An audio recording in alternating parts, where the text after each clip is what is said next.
Yeah, man. What's good? Hey, gotta slide in here every time Paul's like that, bro. That shit be sliding. Oh yeah. Oh yeah, bro. I love that sample, bro. And I told you, bro. Last week was the last week where we were able to use that intro, bro. It's a new era, bro. It's the Yeah, start of something new over here in Raider Nation, bro. I'm excited, man. But yeah.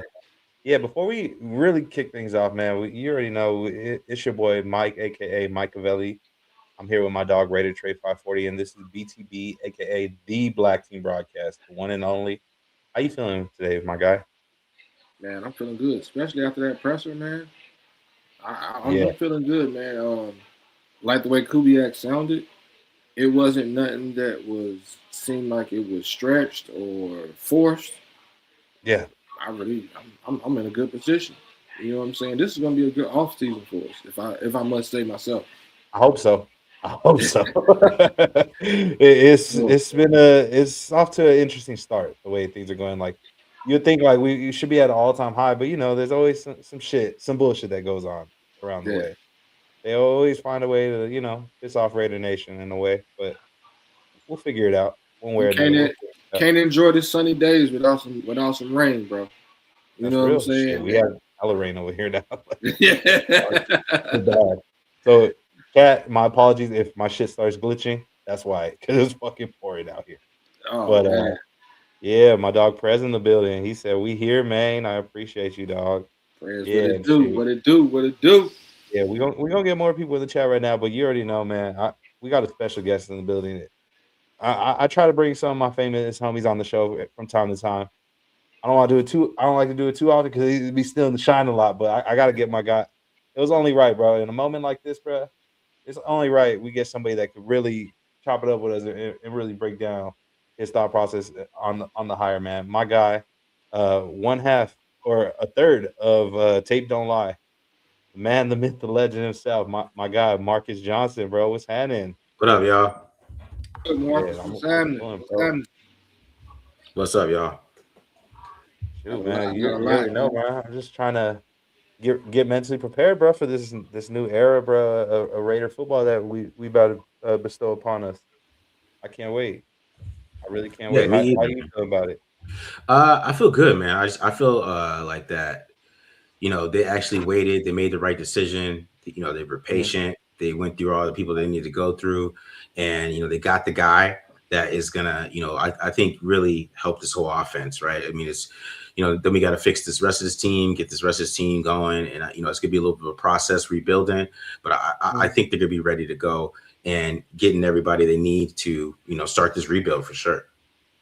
Yeah, yeah, definitely, man. I'm glad that they actually weighed it out. I know a lot of the fans, like throughout the whole process, they're getting real nervous about it, thinking like, what if it doesn't happen? What if he backs out and stays with Seattle? But I was just like, I don't know. Like they seem real calm about the whole situation. Like they didn't seem antsy to make a move right away or nothing. So that made me feel a bit more confident. Like, yeah, we're gonna get it done. And Yeah. the fact that like after he won, he was like, "Hell yeah, I'm going. I'm pulling up to Vegas." Like that was like a nice like all right, like the confirmation we needed right there as a Yeah. fan. Yeah. Especially after the owner coming out and saying what he said. That was kind of Yeah, like that was kind of the cake, but the icing was, Kubiak after the Super Bowl, like, yeah, you know where I'm going. I'm going to Las Vegas. That yeah, that that that did mean something. And like you were saying, Marcus, man, they took their time this time, and I think last year was a start to that because they tried to do that last year. They tried to do their due diligence last year. It just didn't play out, but they seen their mistakes and didn't make them this year. So yeah, we're trending in the right direction, if you know what I'm saying, if I must say so. Yeah, I think so. I think they are. I mean, I think last year, they were all in on Ben Johnson, and then when Ben Johnson they lost, the Lions lost, and he went to Chicago and like signed right away. Like, I mean, he just didn't lead the building.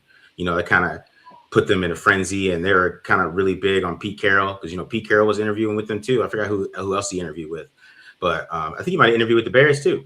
But they actually ended up just going with Pete. They really thought that maybe he could build a solid foundation here, I guess. And but the thing is that they hired Pete and then they hired John Spytek, which I think was kind of the issue for me. And this is a John yeah, Spytek hire. You know what I mean? John Spytek hired Clint Kubiak. His connections to Kubiak got Kubiak in the building. His knowledge with his dad and all that other shit. That's the reason why Kubiak is here, is because of Spytek. Spytek, I mean, Brady too, a little bit. But, you know, Brady gets most of the headlines for it. But it's Spytek's connection. You know what I mean? He's the one that did all the dirty work. It would be real. Yeah, exactly. So I really do, you know, that kind of shows what Spytek is doing. And, you know, hopefully he brings it in free agency and the draft too. Yeah. Yeah, man. I was excited to see that. Like it was refreshing too with the presser to see that it was actually not like hella. It wasn't Tom and Mark up there with him. It was Spytek. It made it seem like he's the shot caller. Like he's the one that's calling the shots right now. Like you're in charge, bro. And they gave him the opportunity to introduce his first official big hire. Like that was a dope moment right there in Raider history. Yeah, for sure. And establishing, and like you said, establishing, you know, his footprints in Raider history and Raider Nation. Shoot, because a lot of people had a lot to say about Spytek coming in this offseason. You know what I'm saying? Yeah. And then he comes in and he lands the guy like everybody talked shit last year. Oh, you couldn't get Ben Johnson. Well, you got the guy this year. You know, so now we just got to build on it with a DC. I'm glad that they didn't rush the process. Now, the part that, speaking of like a rush process, that I thought was kind of funny is like after he won the Super, after Clint won with Seattle over there, I thought, you know, he'd cherish in the moment and he'd enjoy his time with him until the parade and then pull up on us. Nope, the very next day, bro, he's in Vegas. Yeah, I was a little shocked, but I respect it. Like that lets me know, like he ready to work. Like he locked in. It's time to turn this shit around. That's what you want to see. Yeah. I mean, I agree with that, man. You know, that's what I'm saying. That's all to do with Spytek. Spytek got him in the building. His relationship with Spytek, his respect for the Raiders, obviously too, that he was talking about at the press conference. I mean, that all got him over here really fast. It all worked out, man. So I'm happy about it, though. Yeah, it definitely was perfect, man. And I ain't gonna lie, I watched y'all do the film on him with the how he uses his personnel and shit. And goddamn, to see that shit in the Super Bowl, it was like, oh shit, I just seen them talk about this. And then he cooked up that last play at the fucking end, and like, yeah, bro, like, yo, this is the same shit. And like, bro, I can't wait to see that shit. Like, everybody was super mad, like looking at the Super Bowl, like, oh, didn't see the offense. No, you seen the fucking run game, and you see him set some shit up when he really needed a knockout punch. He had that motherfucker. You know what I'm saying? So. And I know a lot of people are talking about, oh, you see what he did with Sam Darnold. I can't wait to see what he does with our future quarterback. But honestly, I can't wait to see what he does with Genty, bro. Yeah. Like you said, you see what he did with Kenneth Walker and Zach Charbonnet when he was healthy.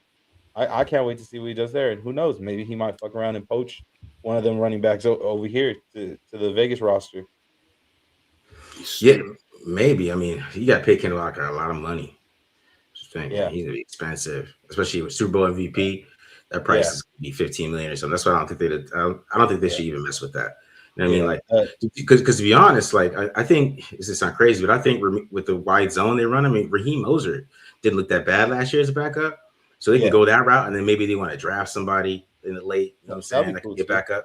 Yeah, I think that's the kind of the route they should go. I don't know if they should be paying somebody, especially if we got Genty. They got to pay Genty soon, right? If he's good, so Now, I'd love a Kenneth Walker idea, and I know that's gonna be a lot of money like that. You know, we can only dream of some shit like that. But the guy I had in mind that I think would be a good get, and I don't think it would be too expensive, is George Halani. I think he's a free agent too, if I'm not mistaken. And he already has chemistry, of course, with Clint Kubiak's offense, and then he has some familiarity working with Genty over there at Boise State. Yeah, one I like is Tyler Algier. For the Falcons. That'd be nice. That's already was his role, so he's gonna fit right in, right? I mean, he's not gonna come in and try to be the superstar. You know what I'm saying? If Genty goes down, he's a pretty good running back himself. So I think Algier would be a good one too. Was Aaron Jones in that system? No. Well, yes, because he played for Matt LaFleur. It's all the same a little bit, man. It's not that different. Yeah. He not in Minnesota. Not in Minnesota directly, but like the West Coast offense. That's the thing. The West Coast offense is coming in, and the West Coast offense really is just the West Coast offense. I mean, I pulled out my old Gruden book start looking at Kubiak shit. It's just the same concepts. You know what I mean? It's just they all kind of set it up differently. They kind of move it around. But yeah, Aaron Jones is a West Coast guy. He would come in and be plugged. He would understand terminology real quick. He'd be in and out. You know what I mean? Could he be an option? He be an option that y'all Is he a free agent? Aaron Jones? I don't think so. No, I think he's under contract for another year. Did they sign him like that? Because I think he was on 1 year. Let's go to the 2 year. No. Yeah, he's under to 2026. He gets 9,000 next year. Oh, okay. 9 million. I mean, no, I said 9 million. Okay, yeah, nah. That'd be a trade for us. So nah, I thought he might have been a free agent. Yeah, nah. Now, I want to know your guys' thoughts because obviously we got to talk about it a little bit more with the presser. In previous years, we'd have it where it's usually, people are focused on, like, does he get me pumped up, like, during the presser? Like, is he saying some shit that's going to make me want to run through a brick wall? Now, in my opinion, I don't think he said nothing too fucking crazy like that, but I like that he was straight to the point and he let it be known, like, what his intentions are for the most part.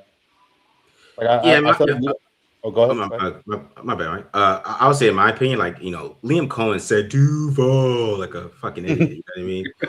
So, and he had to be the good coach. So I think we just overrated press conferences. You know what I'm saying? He said look like a goober. You know what I mean? That dude was a damn good coach.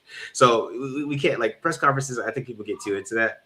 You know what I mean? Like, the Duval guy was a damn good, intense ass coach. Almost fought Robert Saleh. You know what I mean? I would respect him. So, you know what I mean? I think he did. I think he did what he was supposed to do, as far as, like, you didn't oversell us. Yeah. You came in and said what you were supposed to say, did what you were supposed to do, and you left it at that. You didn't try to overdo it. You know what I'm saying? You said this shit about Maxx. You know what I'm saying? You talked about the #1 pick. You talked about the offense. You know what I'm saying? You talked about getting a DC. Like, you talked about what we wanted to hear. You didn't come in here selling us this compete shit.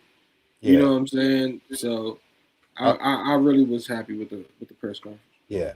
And I'll say too, I like the fact that, like, he didn't come in there like big headed or nothing like that. He knows, like, he read the room. Like, he knows, like, we're a rebuilding team. Like, we got some work to do. Like, he let it be known, like it's not guaranteed I'm gonna be here for a long time, even though I hope he is. He let it be known, like, I gotta earn my keep here.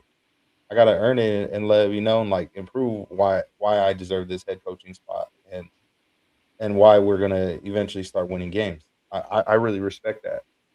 Like, some coaches, they expect the fans, like, oh, we need the fans to show up, this and that, but he let it be known, like, no, we got to win over the fans. Like, the fans haven't seen a good product in a long time, so it's time they see something like that. Yeah, I like he said he accepted the challenge.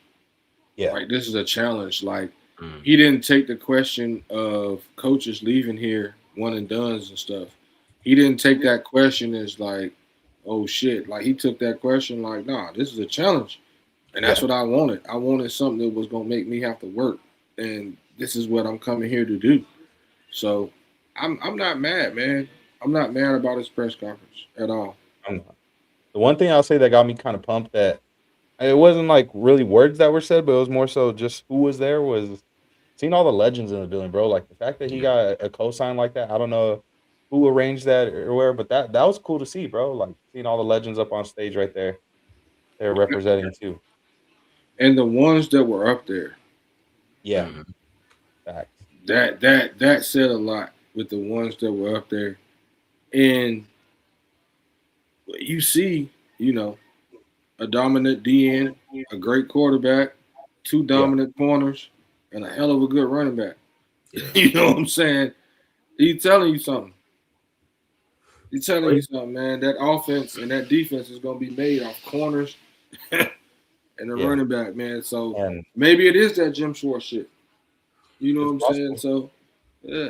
Maybe. What? You know, I just think Kubiak is just the name is just respected around the league, and that's why Yeah, it's the family thing. That's why I think all these guys shut up. They know that this is going to be serious. I wonder if he's going to bring his dad on the staff. You know, after what happened with Brendan oh Carroll, man, I mean, did he mention something about the family that he's not bringing any I, family on staff? I think somebody I, said I that. don't I don't think he did mention anything of it. But also, who knows? How would you feel if Gary Kubiak joined the staff? Like, let's say he get on like a senior advisor role or something like that. How would you feel? I wouldn't feel bad about it. I mean, it's Gary Kubiak. You know what I mean? Yeah. Yeah. You know. No, that's real. Could he I say wonder how something Marvin wrong, would dude? say that. Yeah. Or Yeah. I wonder if they've talked. Like, obviously, because they got to go through the protocol of like hiring him and stuff. I wonder if like before like it happened, like Mark and them had to have that conversation, like the squash shit. Mhm. Was I it wonder that if that went bad? down. Was it that I bad? mean, Because Kubiak said a lot of respect from the other side. You know what I'm saying? Just looking over here. So did he get that from sentiment from his dad? Was his dad like, yo, I respect the shit out the Raiders, but fuck them?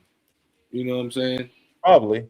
That's probably what it is, bro. And I don't think it was like real bad blood or nothing like that. But it's just like same thing like with us, like watching number 15 for Kansas City play, bro. It's like we know he's good and all. We acknowledge that he's good, but it's still like, man, fuck that dude. Like he good, but I wish he wasn't good when he plays us. Fuck that guy. That's how it is, pretty much. Yeah. Gotcha.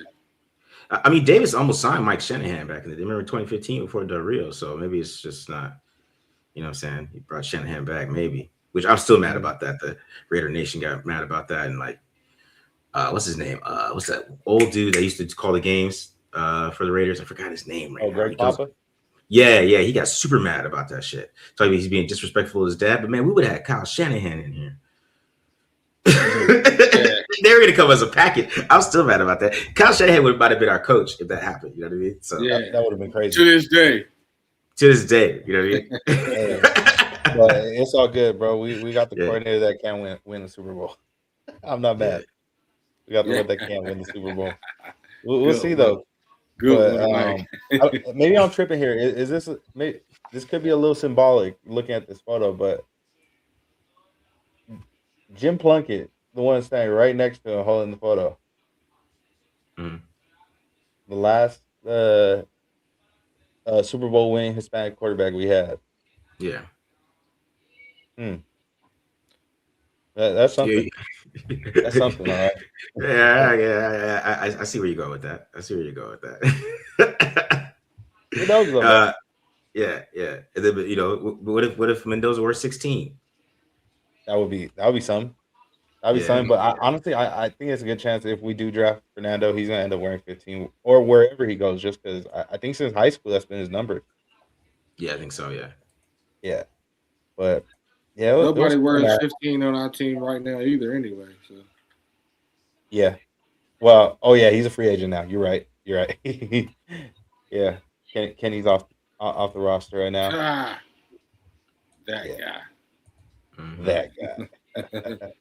Yeah, man, and it was also crazy, interesting to see that, and cool, like knowing like Mark actually trusts not just Kubiak but the staff, where it's like, bro, like y'all got it. I'm gonna sit back. You got this. I'm gonna watch and learn from y'all, or not just watch and learn, but watch and enjoy the show. Yeah. I'm so mad that he went back to that haircut, bro. What I just wanted to haircut? say that. Did he went back to the Chili Bowl, man? Or is it that still the same faux hawk? Nah, he got like a taper. So watch. Yeah. I'll play the clip right here because he talked about the hire. Let me find the clip. But man, yeah, he can't mess with the. You right though, bro? Like I fuck with the $1 billion bowl cut, bro. You can't switch up on that.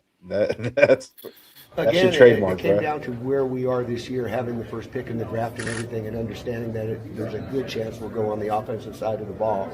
So it might be a good chance that we would want a young offensive mind that could grow with somebody. Is what started in my mind, that's the direction we wanted to go. But at the same time, he had to win the job. It's just because there were some really good candidates that we spoke to.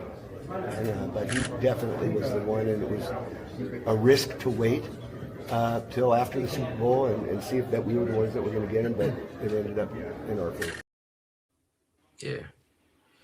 He sees the Mendoza jerseys in his eyes selling. You see when he mentioned offensive side of the ball, that little twinkle in his eye right there? Oh, man. Yeah. Oh, Mark can feel it in the air. He saw them jersey sales, man. Yeah. He said, bro, we're finally going to take our freaking stadium back, bro. Yeah. Is this live? Yes, sir. We are live, bro. Make sure to tell a friend, share with your people, repost it, hit that like button, subscribe, all that, bro. Yes, sir. We live, bro, and we got a special guest in the building, as you can see, man. Hey, look, we all got to get these shows out of the way before Saturday. Everybody going to be on lockdown, and ain't nobody going to be able to look at shows and shit on Saturday. Yeah. Be in restaurants and shit, and in fucking hotel rooms. And bro, I'm limited on time to a certain point tomorrow. So, like you said, we got to get it in now. So never mind. I ain't going to. Never mind. I'm taking myself out. I respect it. But man, hey, look, this is when we do draft Mendoza, if that's what happens, bro. Yeah. I think that Kubiak is gonna be the guy, man. He's gonna Mike, you crazy. Hey, I'm just saying, like, the way he responded to the question, like, and we got to be honest here. Like, I know a lot of people think, like, automatically, like, it's guaranteed, it's a lock. It's a good chance it's going to happen for sure. But he had a coach all season. He was focused on creating a playbook, or not a playbook, but you get me, like, a game plan weekly against some really tough defenses on a weekly basis. Like, I don't think he really had time to, like, focus on scouting, like, college quarterbacks at that time. Well, I'll say this: like, coaches don't get into any coach in the league doesn't get into college film until after at the combine or after it. So there's no, like, even right now, what he's probably going to start doing is free agents. Yeah. He's going to look at, like, the team, the staff. He won't get into Mendoza until the combine, and that's why at the combine you see these guys rise. They're like, some coach would be like, he's super athletic. No, he can't do anything or have no technique, but I can coach him up. That's when you get those guys. They start to rise, and some guys start to fall because they don't think he's coachable. But coaches fuck everything up, to be honest. So we haven't got to that point. Yeah, that's why I'm like, it's still early in the process, and that's why I understand why like guys I get it. Like, a lot of the fan base wants him. I wouldn't be mad if we draft him. Like, I'd be cool with it. I like Fernando. I think he's a good quarterback. But anything could happen from now till come draft day. Like, if a team is crazy enough to send a fucking haul that they just can't pass up, who knows? Maybe they're like, you know what? Next year, fuck it. Like, this team's offering 3 firsts plus whatever else. Fuck it. But we'll see. Like, but there is a good chance he is going to be the guy, like you said. Space Beast, I know. I wish I could get super chats, man. Help me out, y'all. Y'all hit that subscribe button, man. That's how I can get some super chats up in here. Yeah, I need to reach that point. I don't know where that point is. I'm gonna have to ask my guy here. He knows where. That's the guy that be getting them crazy ones. I'll be watching the show. Man. My guy's rant. Yeah, we got some good ones lately. Yeah. But I do like shirt giveaways, which make people, then they pay, and then I recoup that shit later. You know what I mean? So, catch it on the back end. Hey, y'all see my mom out in Vegas right now, man. How you doing, Mom? And she out in Vegas right now. So I'm gonna let y'all know she promoting the hell out of this show. Every casino she's in, she's out there like, look, they talk about the Raiders. Y'all just come in and look. I know what she's doing right now. That's what's up. That's love, Mama. We appreciate it. Yeah, man. I'm hyped though about it, and we're gonna see though, like with everything. It's still a long process. Obviously, we got to talk about the staff now. One guy that I keep hearing that is a good possibility that's going to be coming alongside Clint Kubiak on the offensive side of the ball is Andrew Janako. I wouldn't be mad at it because, in my opinion, either way, he's going to be the play caller. Yeah. So it's just like, just have one of your homies right there that like, okay, at least I can conversate with him and be like, hey, bro, like, is this the right call or am I tripping right Seattle. I seen that little report earlier where bro they're gonna try hard to try to keep him over there to be the. now? They could, but they also have Jake Peets over there. I Yeah, feel yeah, like yeah. Jake Peets is a good offensive coordinator option too. Oh, Unless we snag Jake Peets, fuck it. yeah, it's gonna be. We're taking one of the. I mean, Janoko's probably is going to come. I mean, I think because he's been following Kubiak around, so and maybe Kubiak even said that he will call plays, but that dude's going to have more involved. So we'll see though if he really wants to call plays, but I think they want to do Jake Peets over there. So, but we'll see. Yeah. That'd be a good look. I like him to come over here with him. Yeah. That's a good move. And I mean, your selling point is shit. You see what I got. We come over here, we win. What you think you gonna get? Yeah. You'll be a head coach somewhere soon. That's true. And I'm excited regardless for the offensive side of the ball, just because obviously we got Kubiak. We're going to be calling plays and stuff. The big question mark, though, is really going to be what are we going to do with the defensive side of the ball? Like, that's going to be the real question mark there. Yeah. Now, originally, I thought, like, okay, it's a good chance I can see us possibly getting Leslie Frazier. But then when I really looked into it a little bit more, I seen that he's actually the assistant head coach over there in Seattle. So it's like, yeah, that's a little tough. Like, he already has that title. Like, I don't know if it'll make sense for him. You got me to leave that job. But is that what really is it? Because they put them late, like it's like be like 7 assistant coaches on a team, and it's just like a label to get you here and give you a paycheck. We can do that shit for you too, and you can be a defensive coordinator, and we can give you a little bit more money. That's It's true. about the bread, if you ask me. No, that's real.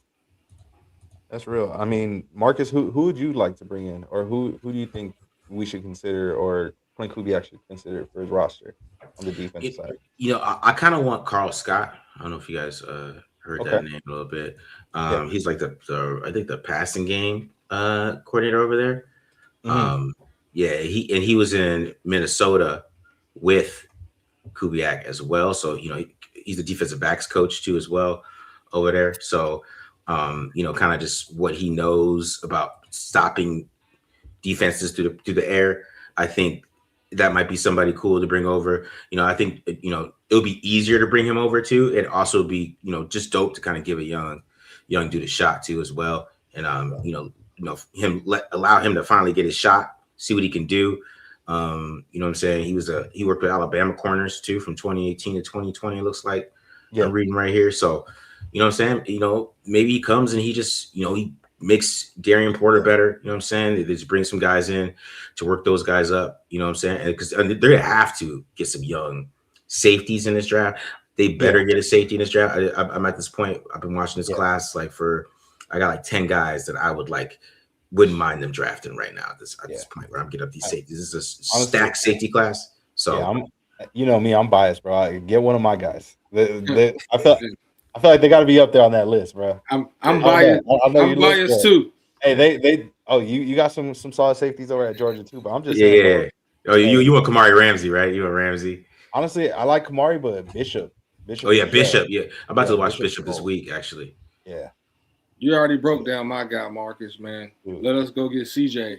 And that's a linebacker, not a safety. Matter of fact, well, you already know shit. We're going to have you on soon during the offseason, too, because we got to break down other positional players as well. Yeah, sure, I know you and Rundown both played in the secondary, so we definitely got to break down some film, bro. We got to bring you on. It's only right. Oh, yeah. I'm down, dog. Let me know. Oh, yeah. That's a definite, man. But it's safeties and all that shit, like y'all said, bro. That's definitely something that we need to be looking at in the draft because what we got back there right now, Yeah, I'm telling you, man, this class is stacked with safeties. Like it's probably one of the best safety classes I've seen in a minute. Like question mark is have to get one of these guys.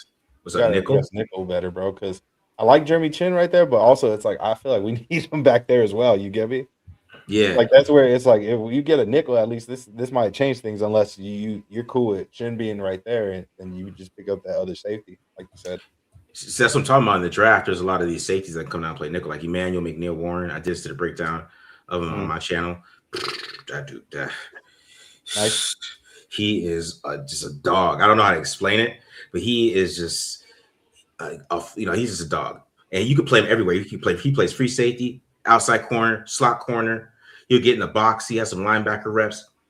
That's the type of dude that they need. So he can come in because he can go up and man up with really fast, shifty guys because he's long too and he's big.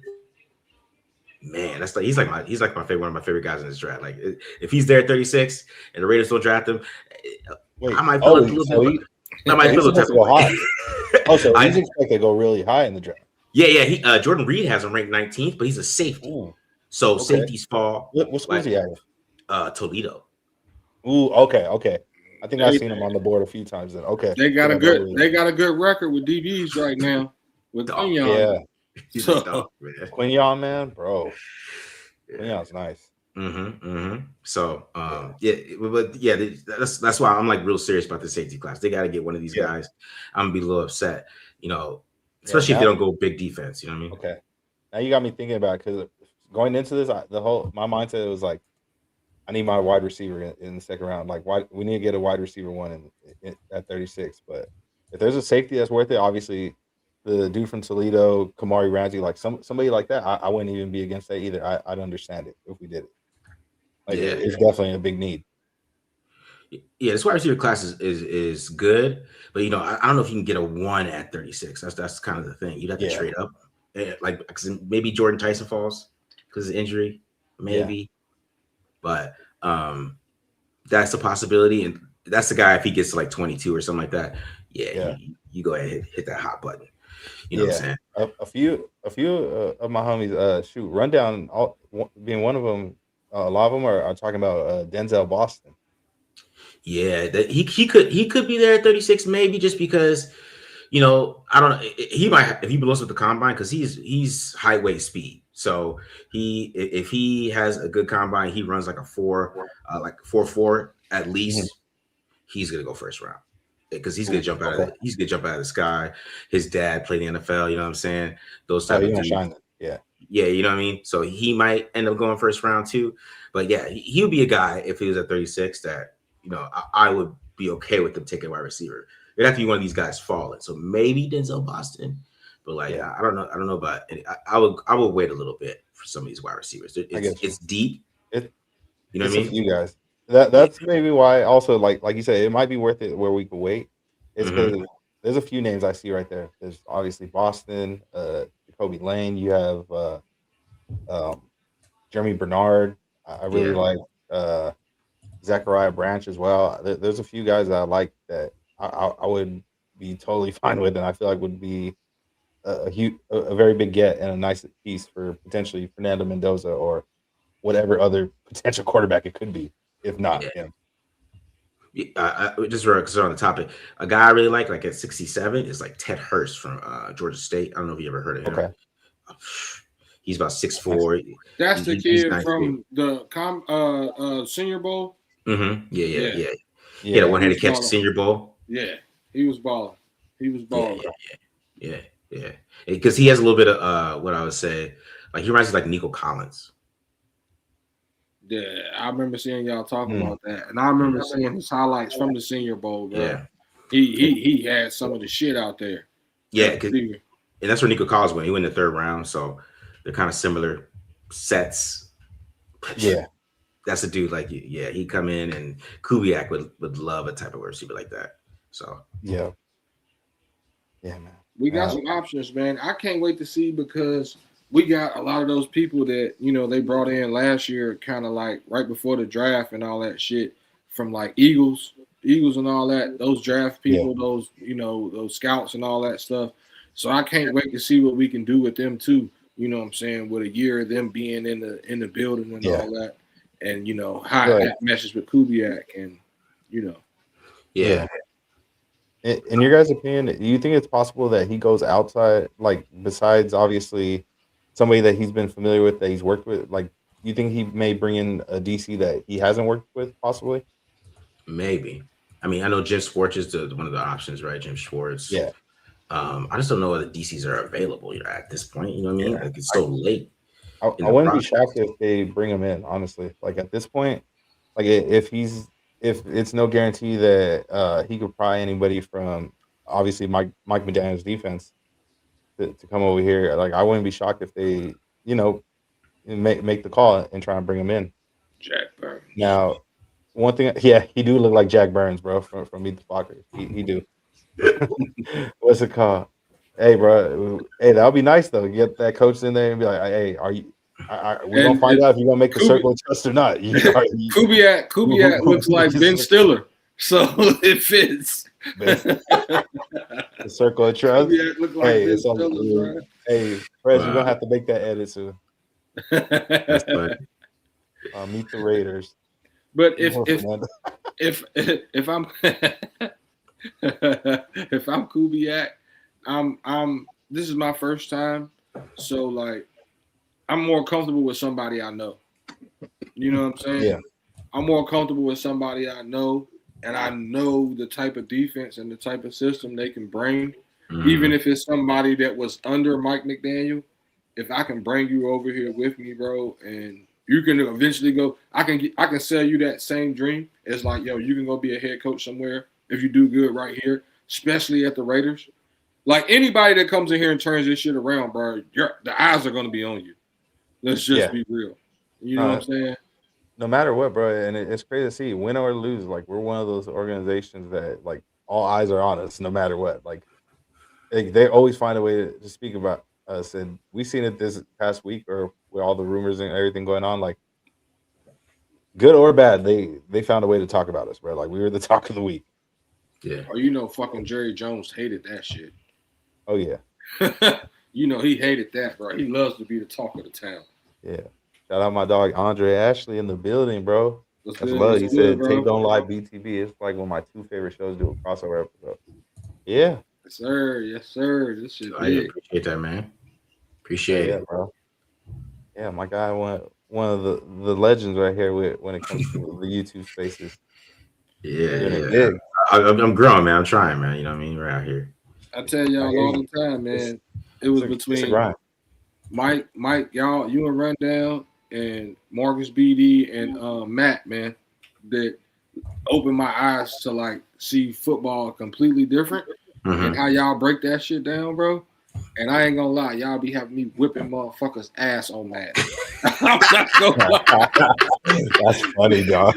Yo, real talk, because I listen to what y'all say, bro, and then you play the fucking game, bro, and you're like, oh shit, they don't know this. So Yeah. wham, wham, wham. I'm like, oh, okay. Hey. I dagger the fuck out of motherfuckers, Marcus. I ain't gonna lie. I dagger the fuck out of I motherfuckers. dagger the fuck out. They don't know what's coming. They don't know about that fucking dig on the back end. I'm like, oh shit, I fucking got you. You know what I'm saying? Yeah. That shit, hey, real talk, man. That's why, like, bro, y'all are some goats to me, bro. That's why it's a blessing to me to be right here, just, you know what I'm saying, sitting right here, being able to chop it up with y'all on the screen. Like, that shit big. Yeah, I appreciate it. Hey man, I had you on that Friday Night Live, man. You know what I'm saying? So I kind of had you. Yeah. You know what I'm saying? Got you going there a little bit. Got the blood flowing a little bit. You know what I mean? Hey, yeah. I can read comments a lot better now. I'm just.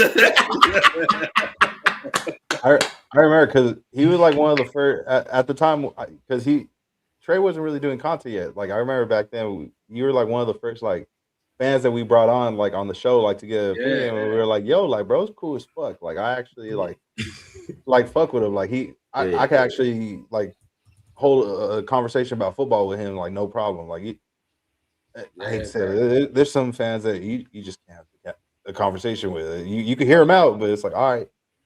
Yeah. 10-4. Good subject. Good talking point. Yeah. Nah, y'all the goats, man. You gotta give people their flowers while you can, bro. And I'm giving y'all's, bro, for sure. That's love, man.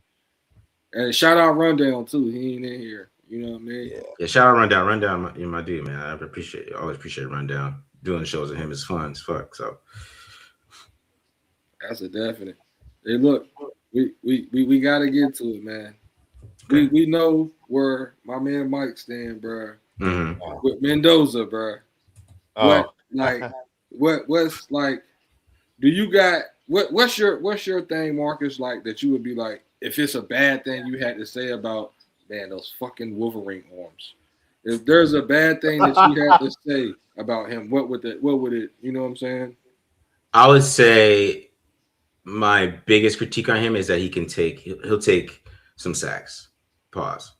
But that's probably his biggest flaw is that he doesn't check the ball down. And that's my whole problem. Like he tries to be a hero like all the time in the pocket a little bit.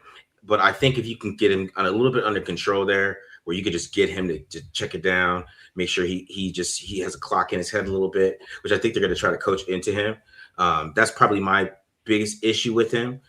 Is that like sometimes that the clock in his head doesn't go off. It's like he reminds me of in just this area that like don't like nowhere else, but it's kind of like how like that's why I call him Ryan Tannehill a lot, to be honest. Because Ryan Tannehill does not care if he got hit or not. Like he can give a fuck. And either does Mendoza. Mendoza will take a hit in the pocket, just get popped in the face. He's getting, he got popped in the Ohio State game. He's getting popped in the Miami game. And like some of those things where he was like rolling out, like the Ohio State one, where he got just demolished. Like I don't know how he got up from that one. And he played the rest of the game. That first hit of the game, he was rolling out of the pocket, getting out of the pocket. You know what I'm saying? So sometimes he just got to get rid of the ball a little bit. I think Kubiak's offense will fit him as well because I watched the film. I didn't like Sam Darnold on film this year that much. And even when I watched the Super Bowl, he's just like super late, kind of like how Geno was all year. But like Kubiak just got guys so wide open that he could be late. So I think if Mendoza can just kind of even play at the level that Sam Darnold played, I think he's going to play a lot better on offense. And that, because Sam Darnold threw 14 interceptions this year. I mean, he wasn't like a perfect quarterback. I mean, he had a pretty good game against the Rams. The game against the Rams in his championship, he was fantastic. But he was even still late then. So like, if Mendoza could just be like that year one, and then we get year two, and then year three, he's on time, he's anticipating and shit like that in this offense, I think it's going to be really good. I think Kubiak's going to make it easy for him, basically what I'm saying, because that's what Kubiak does. He just makes it so easy for the quarterback. You can't disguise against him. He's going to force you to show your disguise. He's an ex-defensive guy, so he sees it from the defensive lens, and that's why he's such a good play caller, in my opinion. So, he's going to make it easy for him, though. So, like, I think Mendoza's going to play better than maybe he actually is next year, just like stat-wise. But I do think like year two and year three is what I'm excited about. I'm not year one. Okay, we're going to get into it. He's going to get through it. You know what I'm saying? I think Mendoza has a mentality where he's going to get better. But then when we get to year two and year three, I think we're going to see him kind of really explode in this really quarterback-friendly offense.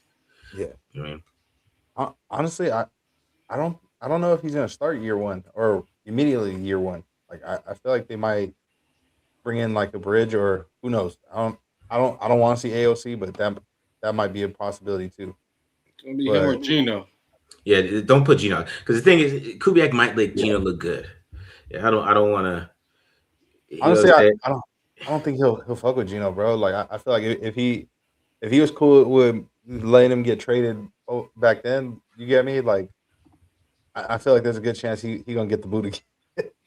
Yeah, he might. I hope he does, and maybe they bring in a vet. But I think they're good. I think Mendoza is gonna have that mentality just to win the job. And I mean, I don't think they could give Mendoza the job. Trust me. You know what I'm saying? But I think Kubiak could make AOC look good. I think Kubiak could make anybody look good, to be honest. So that's kind of my thing. Spencer Rattler, the reason why he got to start is because Kubiak was his OC. Right, so he got to start this year. There's like a lot of buzz about his film. Like, look at Spencer Rattler, maybe he could do it. You know what I mean? So that's kind of my thing with Kubiak. He can make anybody look good. So I'm not really worried about that kind of aspect.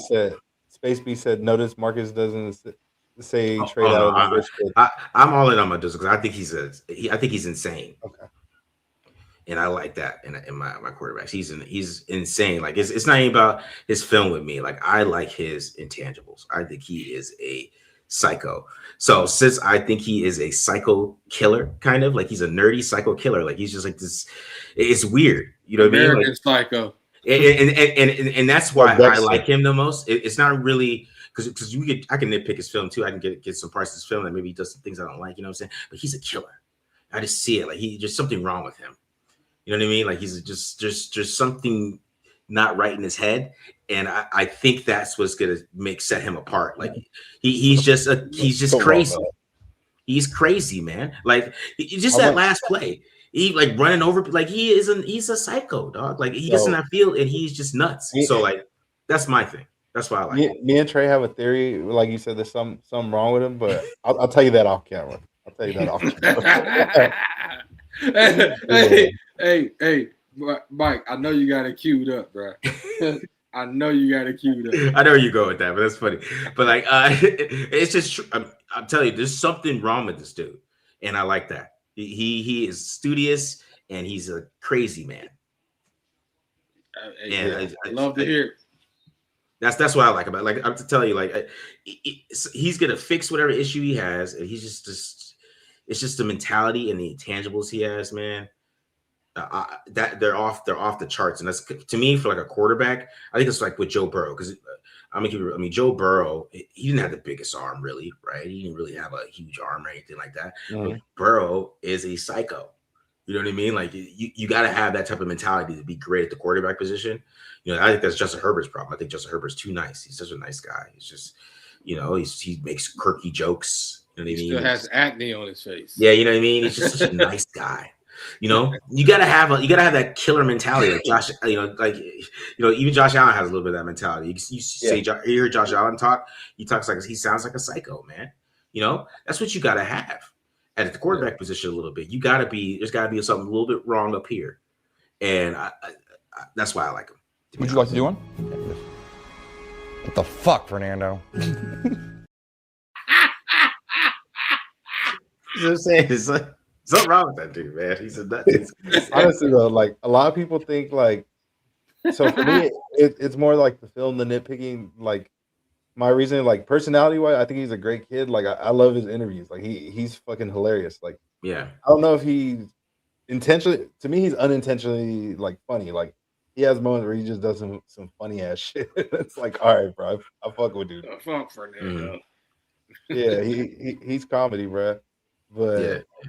like I'm for me, it's more so, you know, like seeing guys like Caleb, dudes like that have gone first overall. For me, it's like fuck, like Yeah. all this time, like when I've been hoping, like finally we need to do things right, and unfortunately, tank to get the first pick so that we could get our guy. Like this isn't exactly what I was expecting. I mean, I like the kid. I think he's good. It's just I don't know. This wasn't exactly what I was expecting. He's a '90s quarterback. That's just really what it is. You want a nigga who runs around and makes plays. That's what you want, my guy. You just keep it real. That's what you want. You want a nigga who runs around. Hey, bro, I love me a dynamic quarterback. What can I say? Some niggas missing in the hole, throw it on the run. You know. I know what you want to see. You know, you're getting the West baby. Coast. You're getting the West Coast tall guy who's tough, and he's gonna throw for the pocket. You know what I mean? That's what you're getting. You gotta enjoy it. You just gotta take it. You know what I'm saying? And he's a crazy man, so he's gonna do some of those things. Okay. Like you just to me, it's more about like his intangibles and how he is on the field. Like when it is the time to go, like you know, that's what I always like about Byron Young too. Like Byron Young, you even see the NFL is like even with the limitations, all that other stuff. He's short, you got all that stuff, but when it's time to go.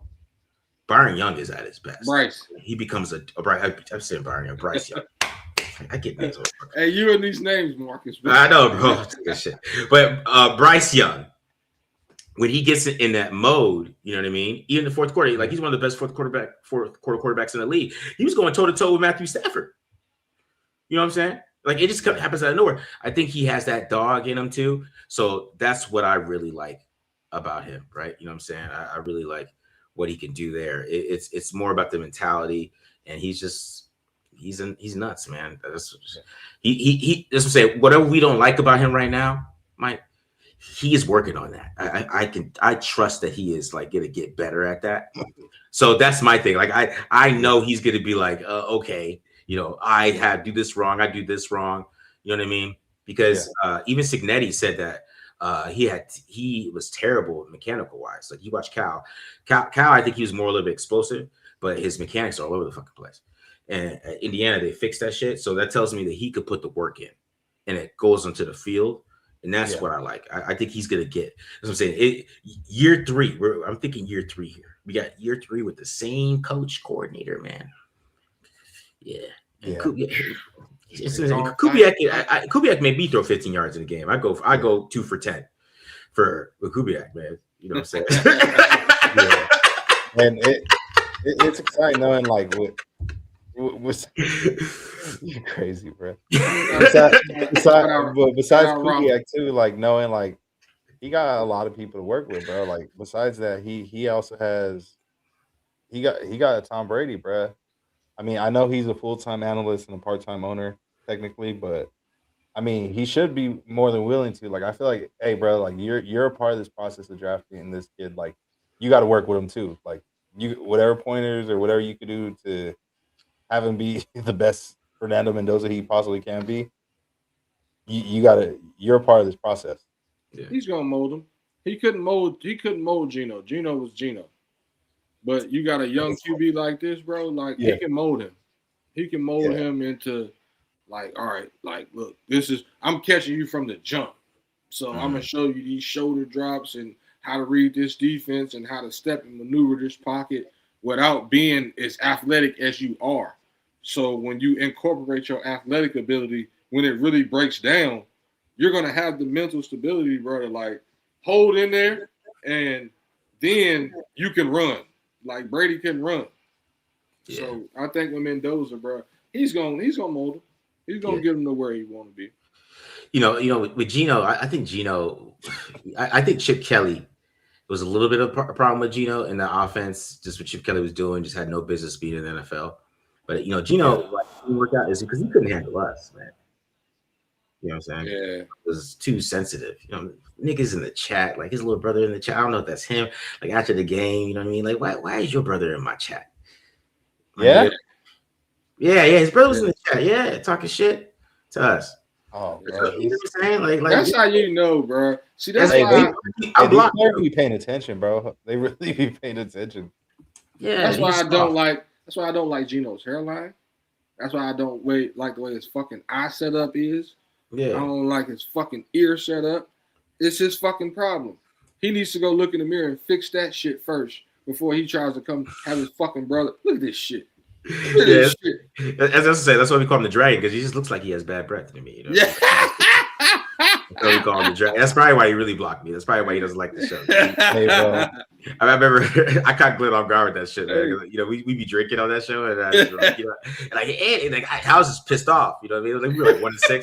I was like, hey, it's like you got bad breath. Good. Go ahead. We called him the Dragon, my nigga. Geno the Dragon Smith, man. Hey, yo, that's crazy, bro. He probably and now that you say that, Marcus, bro, it's like motherfuckers like, God damn. They're coming to hype up the huddle. You know what I mean? That's what the O-line didn't want to work. That shit like the wood.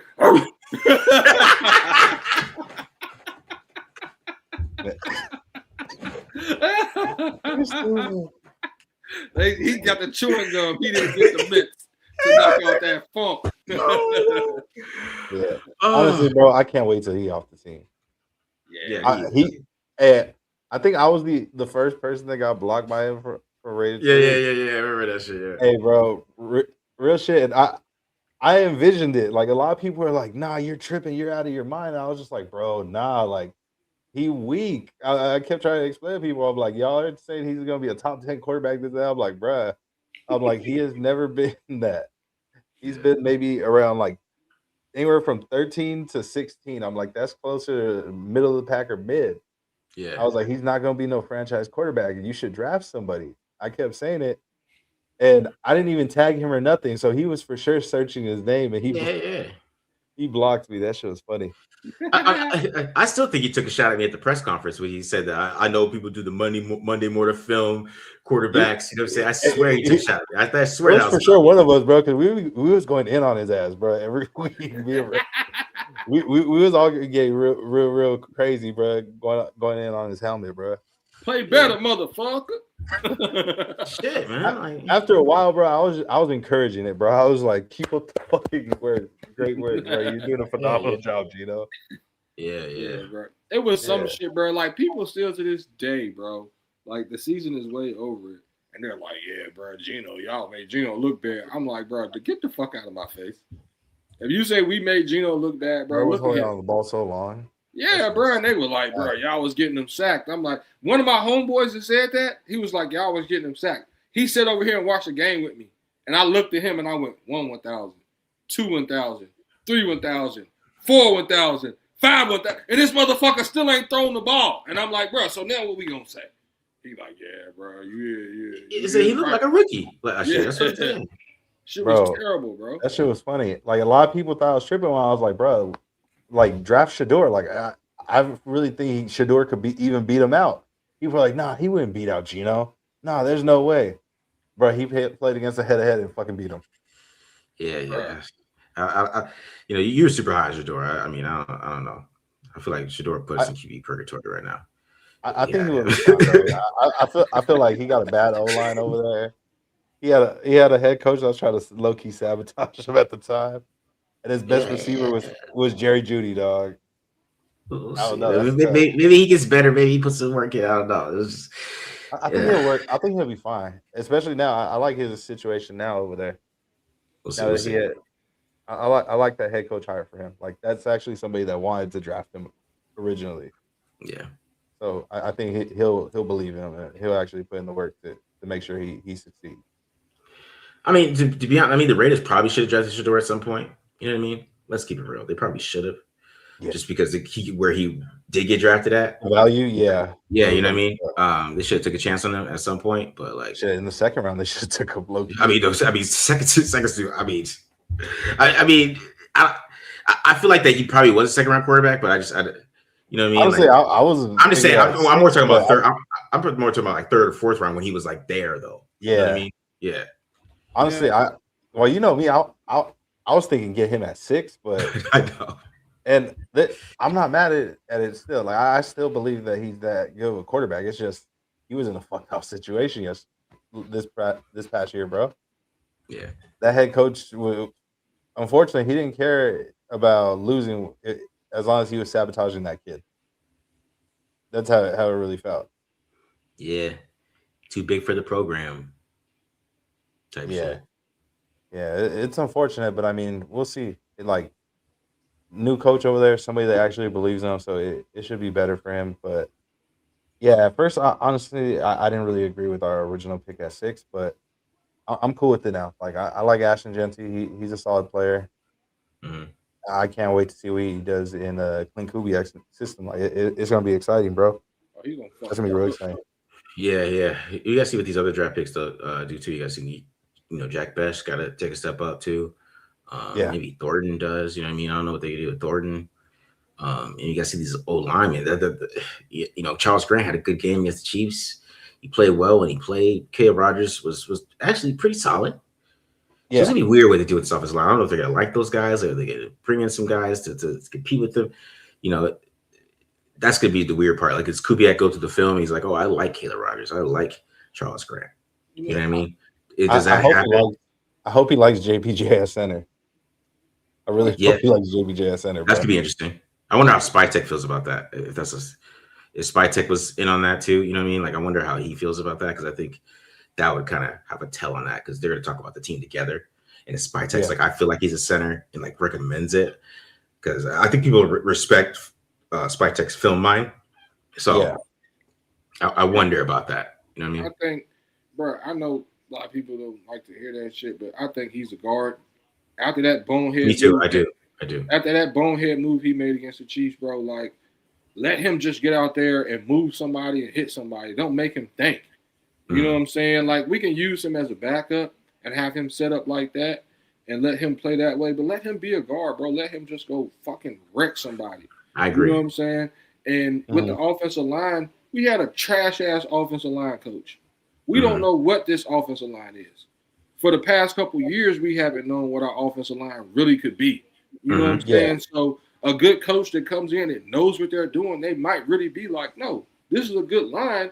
They just wasn't being coached right. Exactly. You know? That's what I'm wondering too. I wonder if they take that approach and then maybe just go young, like they don't spend a lot in free agency. on O-line, but that will tell us everything. I think free agency is going to tell us how they feel about the offensive line because they're going to go through the film.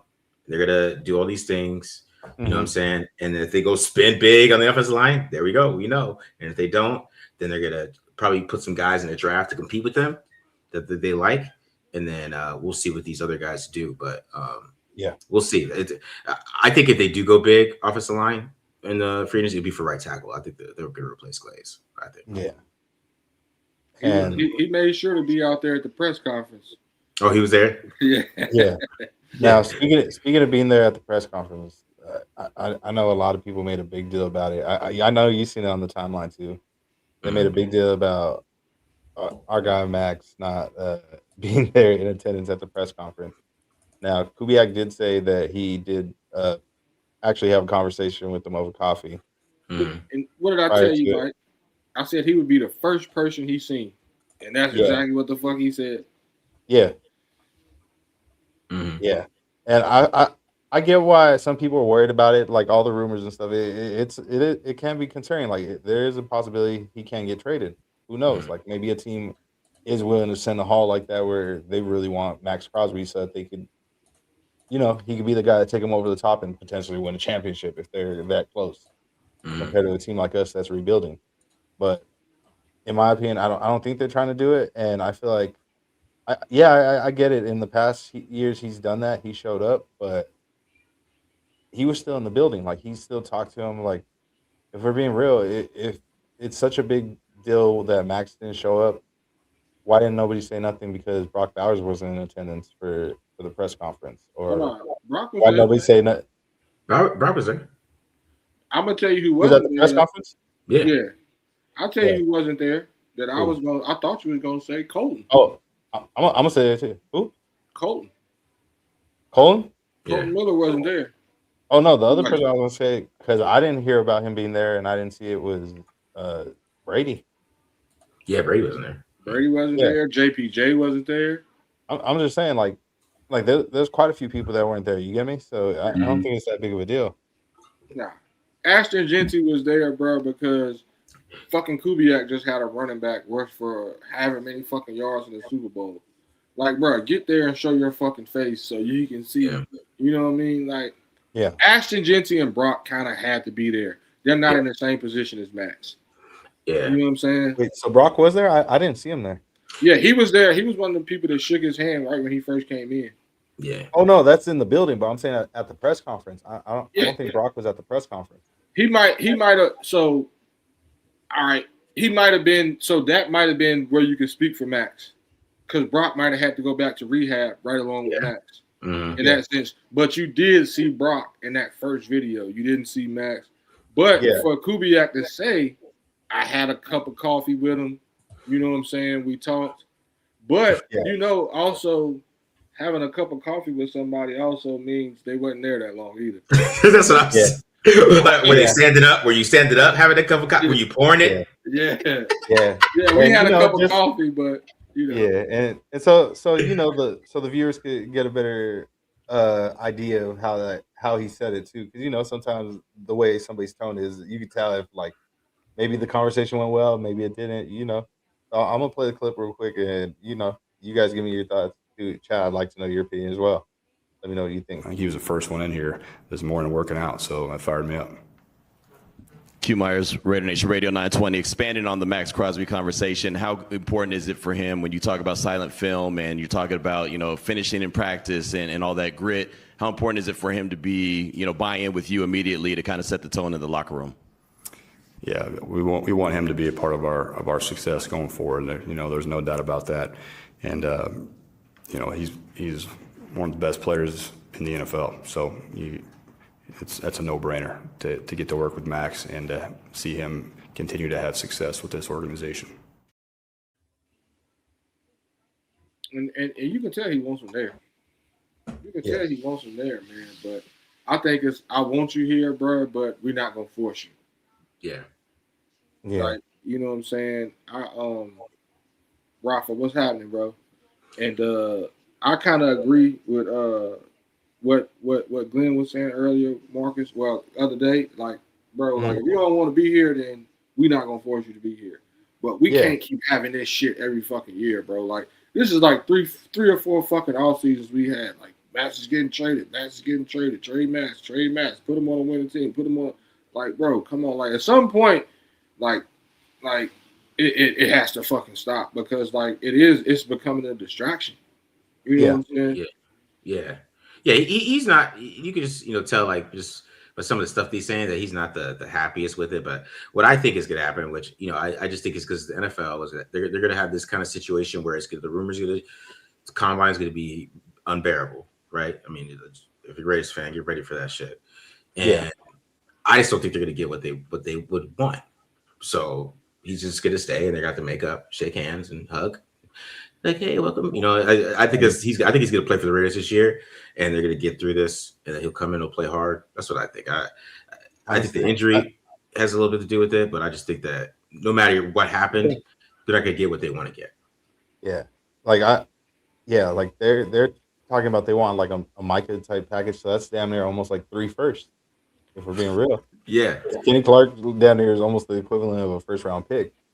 So at that point, you're basically asking for 3 firsts or more than 3 firsts, and no disrespect to my guy Maxx at all when I say this, but it's like he's 29, he's had quite a few knee injuries. Like I don't know if a team's willing to spend that much on someone if they don't know if he'll be able to finish the year. You get me? Yeah. And since he got the surgery, and he's out 3 to 4 months. Like when does he actually start? You know what I mean? Like, you know what I mean? So teams like the trade probably wouldn't even happen until August in the first place at this point. So we got a long way to wait.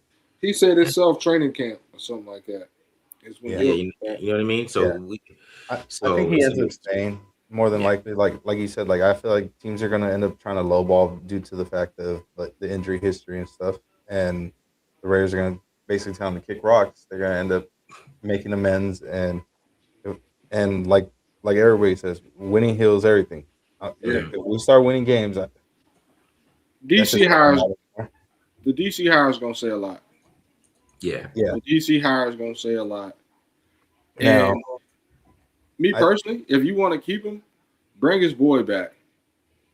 Not Robbie. What's the other defensive coordinator that he was? Rob Marinelli. Yes, that'd be nice. Bring Marinelli back, and in a front office, not a front office, but like honestly, a hire I think he would really like, and that's why I had mentioned it earlier, and I feel like that's a good chance. I don't know if it's because of Maxx, but also if there's like mutual interest, but I think like this would be a move that they should consider to bring in Jim Schwartz. Who you gonna trade for him? Or what you gonna trade? Because you gotta trade for him. That's now true. That I wonder, like for a coordinator, what's like the equivalent value like in a trade? I don't know, nothing I would want to give up.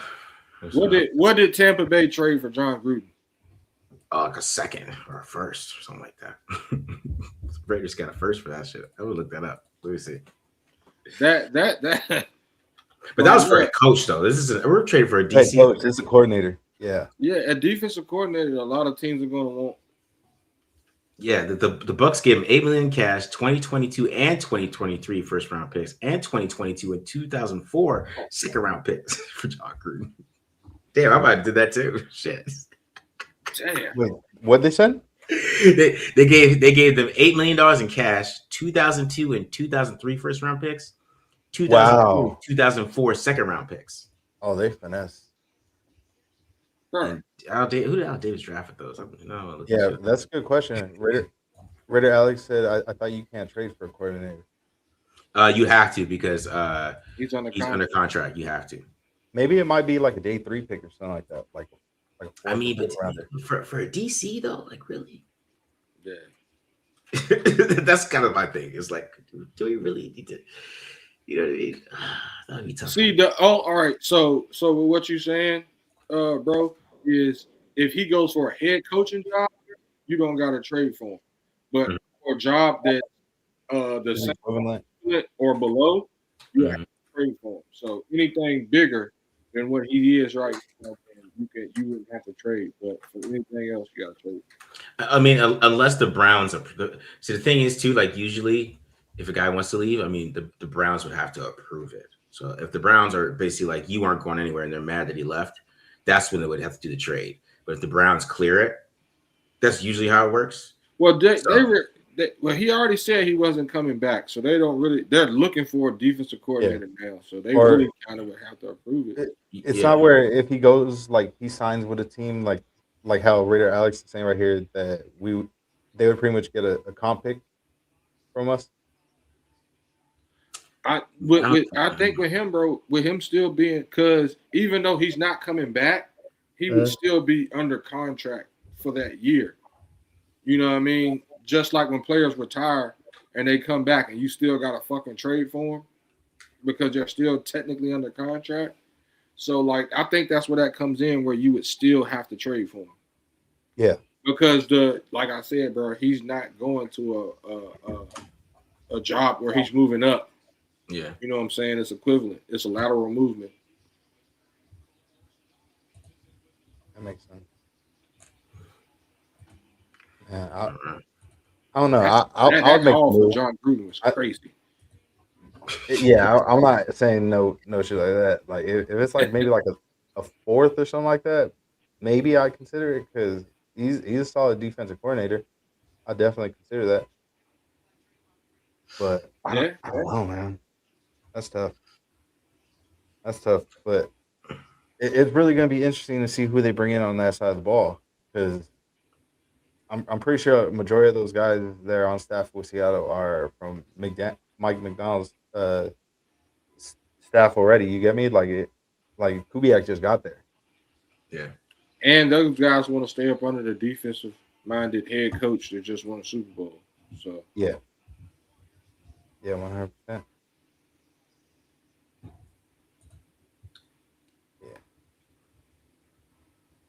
Mm-hmm. 7. Maxx was a 4th. Hell no, 6 or 7.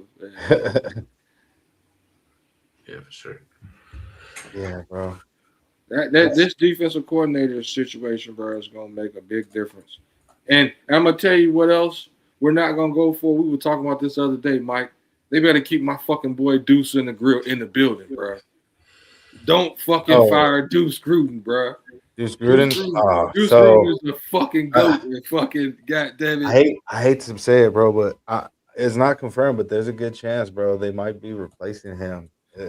Oh shit! Really? Wow. Yeah. They're going after the strength coach from Notre Dame, if I'm not mistaken. Man, Deuce is the fucking goat, bro. We have been one of the most healthiest teams in the fucking league, bro. And I can really, we can really say that. What was bro's name? Deuce might be going to do that fucking weightlifting shit, though. He might be leaving us. He just won. He just won that shit. Yeah, Lauren Lando from Notre Dame. Okay. Deuce might be making his own decision, bro. Fucking Barstool Gruden. Lift the weights. he gonna end up going with his pops, where his pops end up coaching at Watch. Fuck, bro. It's gonna feel messed up not seeing this dude in pictures on the sideline, looking like a ball boy, because all the players are bad taller than him. That's hilarious, yo. Yeah. But we're gonna see, bro. Like how soon, in your opinion, you think should we expect like the full head coaching staff to be completed, bro?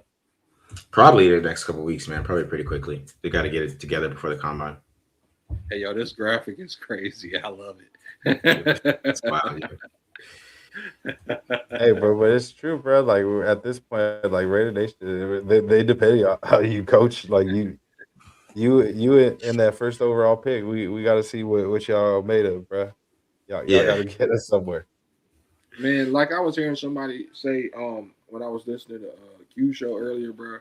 What's the name is gonna cook in this draft? I think, bro. Spytech, because he don't got somebody over his shoulder like, yo, you better make this fucking pick. Move your fucking hand down. Don't pick that fucking player. This is gonna be him. You know what I'm saying? And Kubiak is gonna be, right there. Like, this is what I want, and he gonna tell him what he want, and he gonna get that motherfucking recipe to Spytech and tell him to go cook with it. And I think Svitek is. Like, bro, we can't sit right here and say he didn't cook in the last draft. We didn't get to see a lot of him. We didn't get to see a lot of him. Jack Bech is a solid receiver, I think.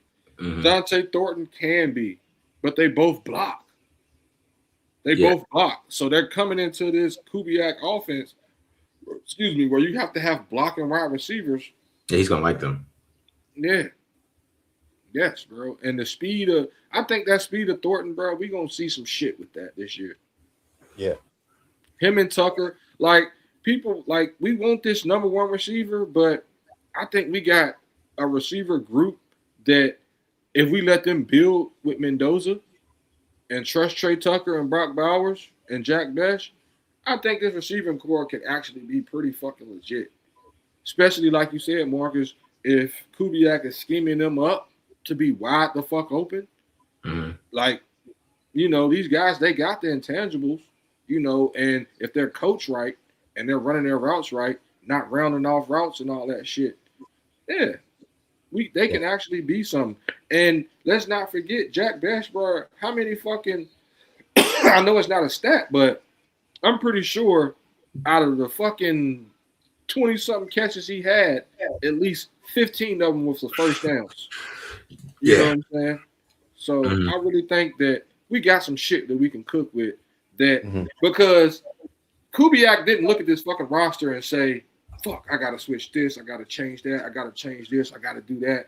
He didn't look at that and say that. He looked at that like, yo, I can fuck with this shit. You know what I'm saying? With what I'm coming from right here and coming over here to this, I can fuck with this. He had a chance to look at these players, bro, before he chose this team. Yeah. Yeah. I agree with that. Yeah, honestly, I'm excited to see what they do, man. Now there's some fans that I've seen on the internet that are saying they don't expect this to be good for a few years. How do you feel about that? Like, what are your expectations like with this process? Like, how soon do you expect this to be like actually like a team that's competing or at least making the playoffs?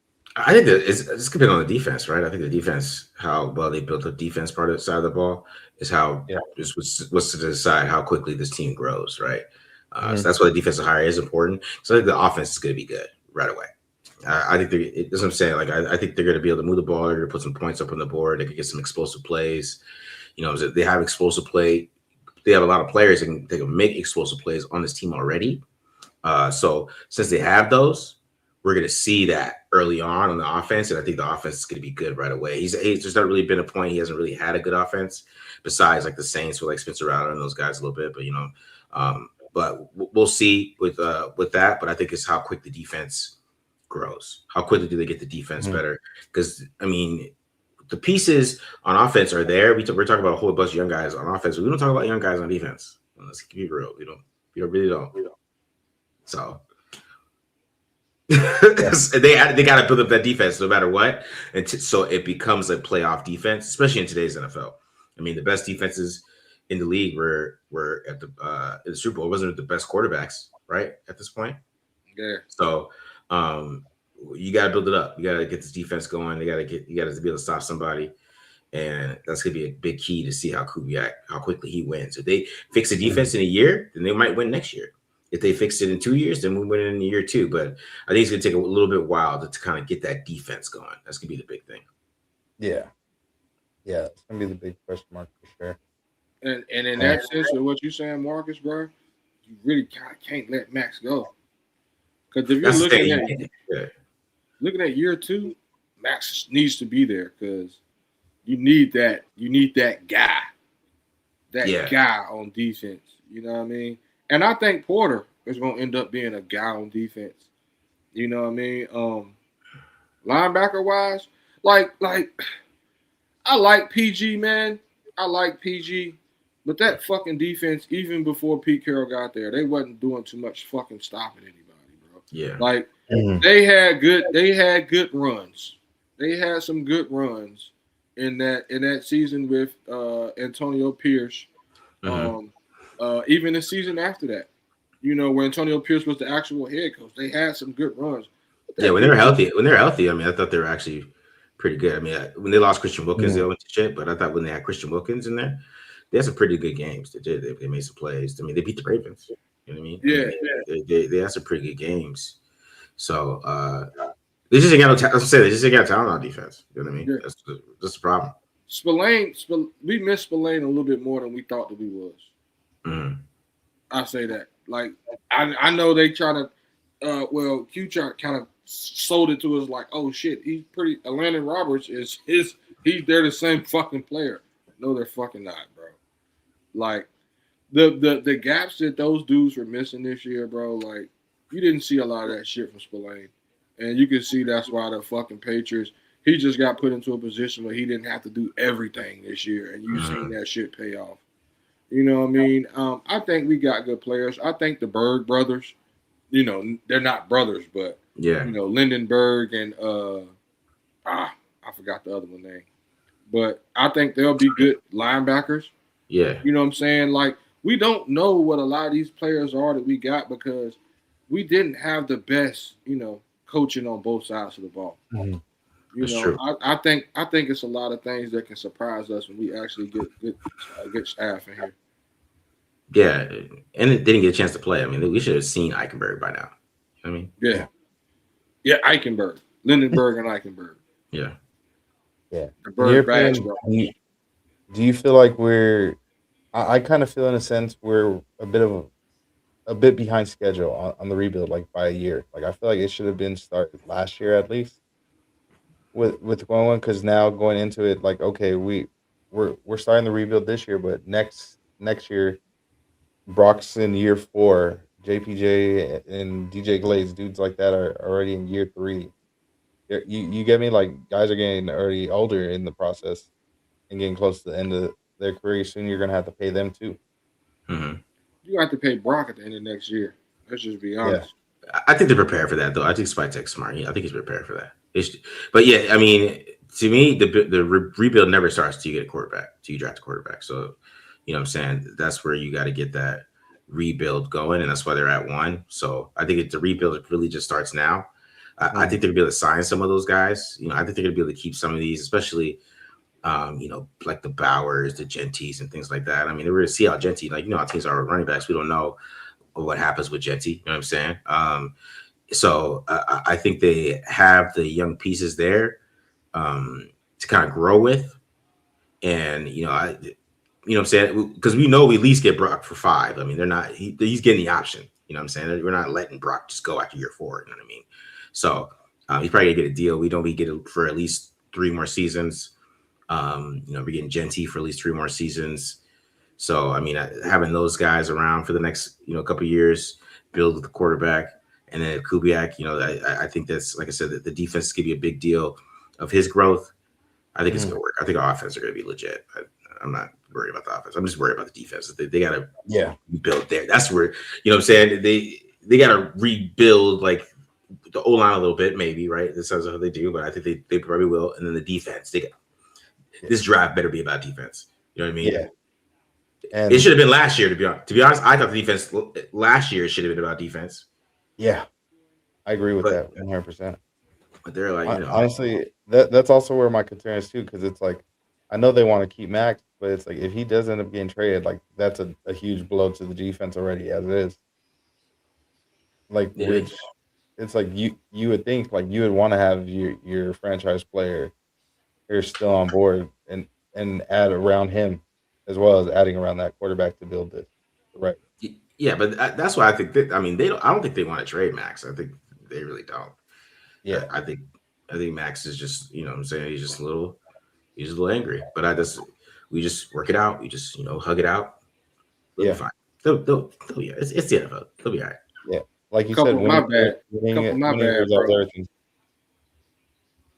What's that? Like you said, winning resolves everything. Exactly. Couple of my bad bros, you know, I be tripping sometimes. Yeah, couple of them, you know what I'm saying? We good. It's fucked up. yeah. Yes. Take your seatbelt off, player. My bad, dog. Hey, what's that Tiger Woods mean? with the with the dap that one right there, bro. My bad, bro. For real. Nah, bro. Yeah. I think everything is gonna work out, bro. Yeah. Like Raider fans, sit back. We got your head coach. We got the #1 pick. This Maxx shit gonna work itself out. Kick your fucking feet up. Enjoy this off season. It's one of the best ones we had in a long fucking time. Yeah. Enjoy this motherfucking off season. Relax.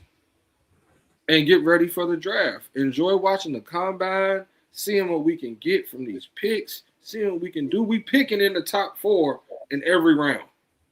In every round, we're picking in the top 4. So, bro, we got a lot of good shit to feel good about, Raider Nation, bro. We got the coach this year. We got the coach that we want. We're going to get the DC that we want. Well, we're going to get the DC that we need, I think. Yeah. Not the one we want, but the one we need. And if he ain't it, bro, we got the coach. This offense is going to cook, like Marcus said, bro. The defense is trash. Fire that motherfucker and get another one in next year. Yeah. You know what I'm saying? Like, bro, it's just sit back, relax, kick your feet up, enjoy the off season. Mm-hmm. I agree. You know, and watch these Winter Olympics or some shit. You know? I know Justin the DJ asked how quickly the defense can turn around. I think it. See, this is conspiracy weird, man. Because they have a lot of money and they spend it right and they draft right. I mean, the team can turn around real quick. Yeah, it's saying like, but we just want to. I just want to see some improvement. But I do think they're going to win more games, and that's the thing. I think they're going to be. I think they're going to improve. I think they'll be a better team for sure. Like right now, like I don't have super high expectations, but I'm thinking like just with the assets and everything we have to work with and the coach that we hired, it's like, man, like you can't really fuck this up, in my opinion. Like 80+ million in cap space, obviously the #1 overall pick. You had the top head coach hired. Like I feel like you should be able to do this the right way. Yeah. And it's like if you can't turn this roster around within year 1, like I'm not saying like we're going to the fucking Super Bowl or nothing like that year 1, but you get me, like at least even like a wild card appearance, for example. Like if we could do something like that, like I feel like with the assets we have, we should be able to pull something like that off. Like if you can't even, or even you get me close to it, like you Like get me even compete just for it, like barely. compete. You know what I'm saying? Like the end of the Yeah. year, like we thinking like, okay, You're still in the if they do playoff thi- hunt. if they do this and that, you know what I mean? Like, yeah, that's what I agree with. Yeah, I agree with that. We Yeah, were out of that shit by week 12 this year. You know? You know what I mean? yeah. Like if we make the playoffs or just barely miss it, you get me. But we're in the hunt, like we're actually competing. Like I'll be cool with that year 1. Mhm. Like to me, that's fine. Now, if we're like in the top, drafting in the top 5 and shit, then it's like, damn, what the fuck did you do with all But those picks Jeremiah and stuff? Smith, though, man. I mean, Yeah, you gotta that would be nice. That would be nice. That would be nice. I'm just saying. You know what I mean? Yeah. I mean, that wouldn't be too bad. Yeah. Not No, at that's all. real. That's a nice concession. That's all I'm Yeah, saying. yeah, that's real. But yeah, man, shit, we're nearing the hour and a half mark. Shoot, my my dog, I appreciate you for joining us, man. It's been a great episode. It's always a pleasure having you on BTB. Shoot, anything you want to shout out? Obviously, you the famous one here, bro. So I'm not gonna tell people to subscribe to you. They already subscribe to you more than likely if they watching this shit. Yeah. Check taped online, man. If you're not, but yeah, check that out, man. I'm just pumping out content like crazy. Join the memberships. I got a whole like almost. I'm probably gonna do every single Mendoza game and break it down. I'm about to do him versus Maryland, so check that out and start doing some other draft picks too. We got all the draft shows and all that shit. Yeah. And then check out my rap album too. You know, people here, listen to my rap album. Yeah.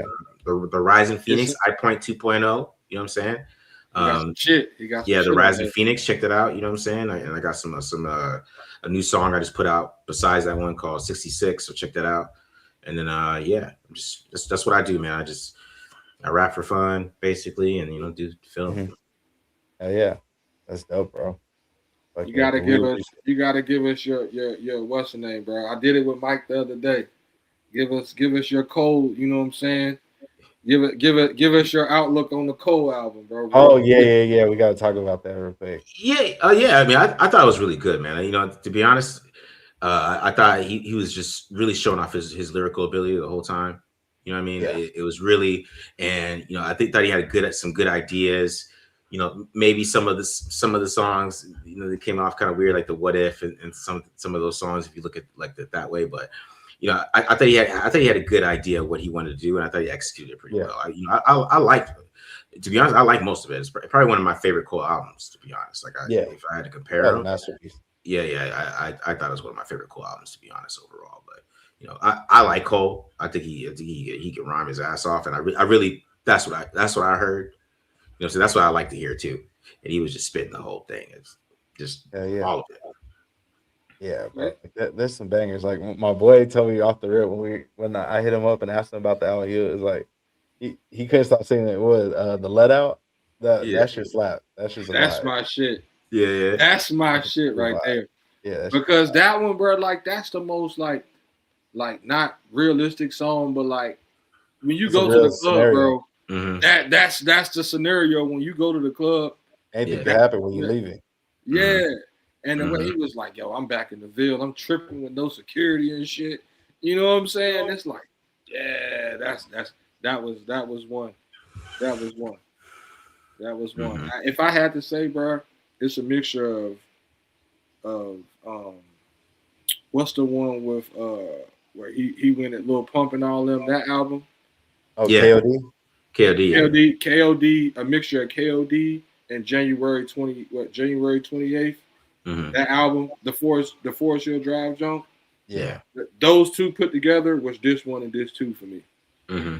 That's what I felt like I was listening to. Those two albums, bro. Like honestly, I was getting a lot of different vibes, bro. Like I was getting even mixtape Cole vibes on some of these records, bro. Like Man Above, Man Up Above and stuff. Like there was some that were fire, bro. That I'm just like, damn, he really spinning, bro.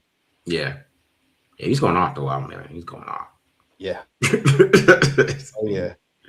That's why I'm just like, I know he regrets what he did, but yeah, it's all good. Like this album, we forgive you, Cole. Like you still one of them all time greats for sure. Yeah.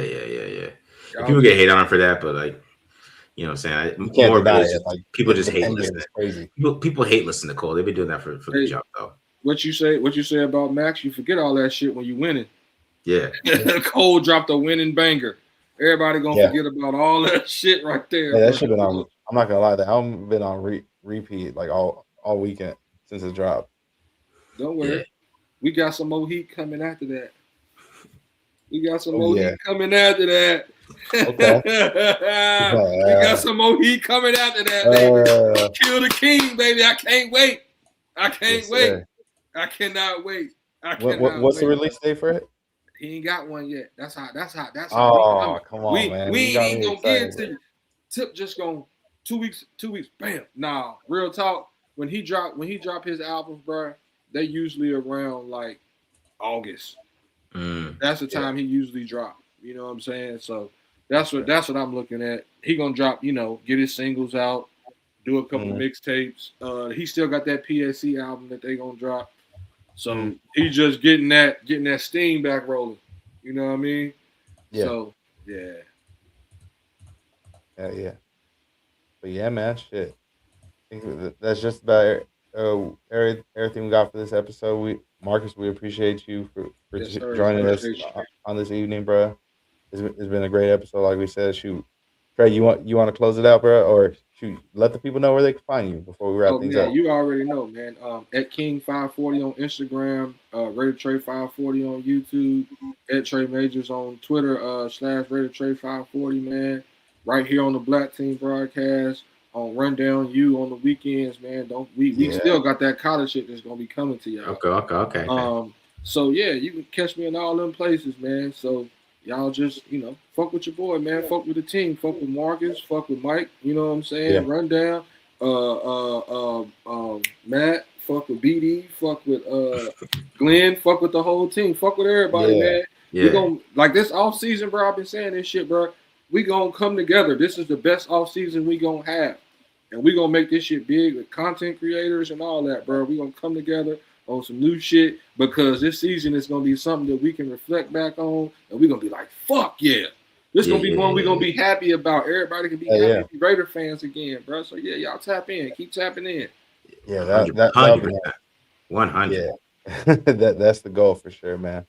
But yeah, like my guy said, make sure y'all if y'all haven't yet, if you're new to the channel, hit that like button, hit that subscribe button, also hit that notification button because we normally go live every Wednesday 7 p.m. But like there's moments where crazy things happen, bro. So we might have an impromptu live. You just on the fly. We got to go. And we gonna start banging y'all in the head with more shit.